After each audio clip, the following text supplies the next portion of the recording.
Welcome to Heiser Hearing Institute's online training modules for families and providers for children who have hearing loss.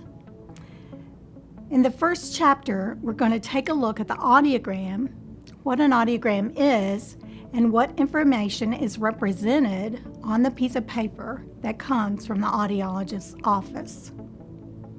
An audiogram gives you a graphic representation of your hearing. It's just a picture that lets you know what sounds you have audibility for at different pitch levels and how loud the sound needs to be in order for you to have that audibility. One thing that we need to understand clearly is that the audiogram doesn't necessarily tell us what the child can understand. It only lets us know how loud the sound has to be in order for the child to be aware of it.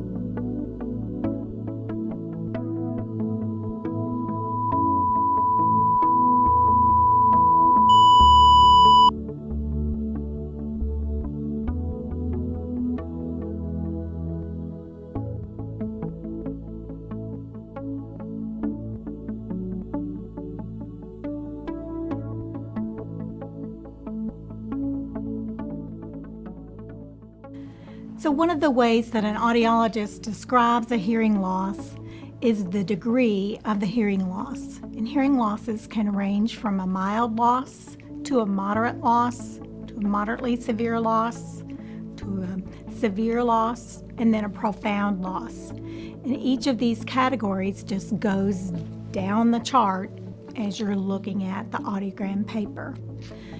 If an individual has a mild loss, they probably do pretty well most of the time, especially if they're in a quiet environment. They might start to lose some of the softer sounds of speech, and they particularly have difficulty in noise.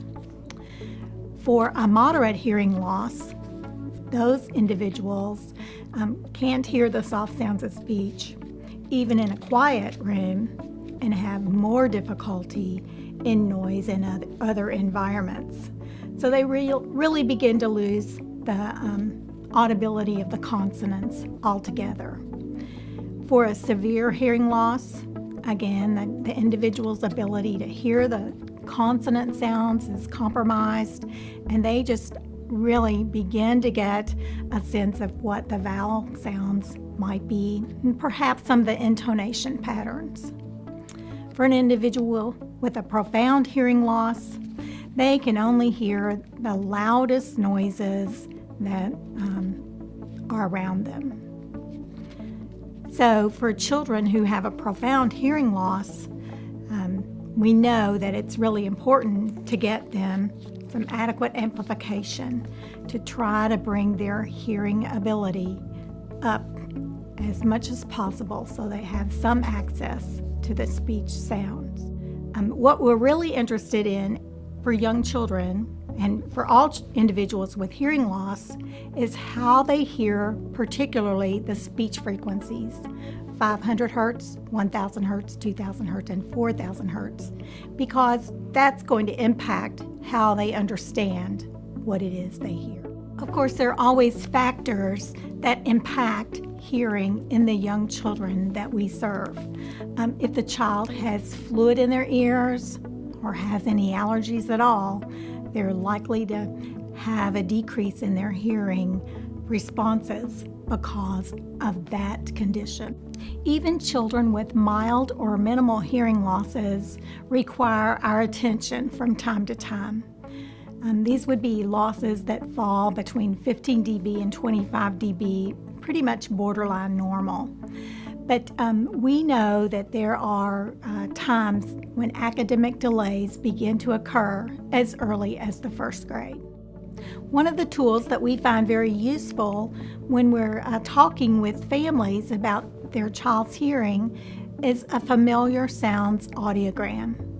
And this audiogram really depicts common sounds in the environment such as a lawnmower, a dog barking, water dripping, an airplane, along with the consonants and vowels. So when we're able to see the child's hearing loss on an audiogram like this, we're really able to help the parent understand better what the child can and cannot hear.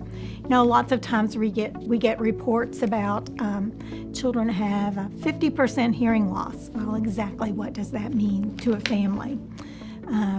But when we're able to plot the child's hearing loss on a familiar sounds audiogram, we can really be very specific in what the child should be able to hear and what our expectations would be then for that child.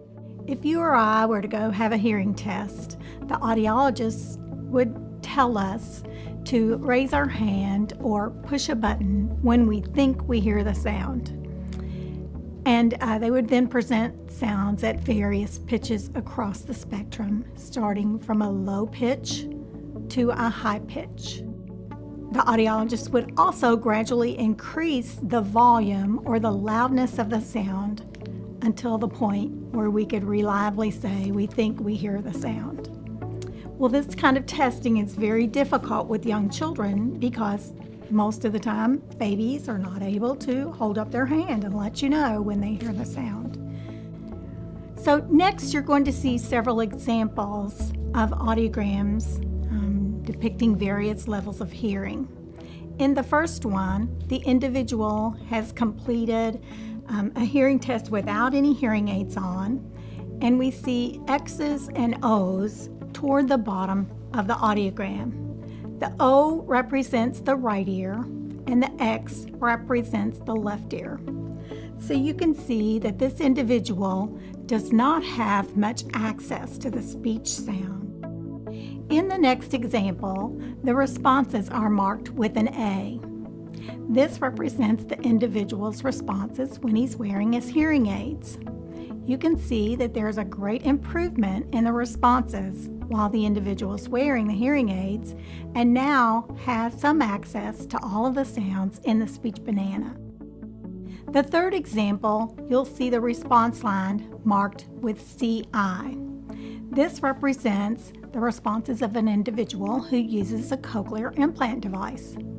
So you'll see that their responses are at the top of the speech banana. This individual has good access to all of the sounds of speech and really can hear most everything in their environment. In the final example, we've given you a composite audiogram that shows the individual's responses without amplification, with their hearing aids on, and then when their cochlear implant is in use. And sometimes it's good for families to see the progress and the improvement that their child has made wearing the different devices.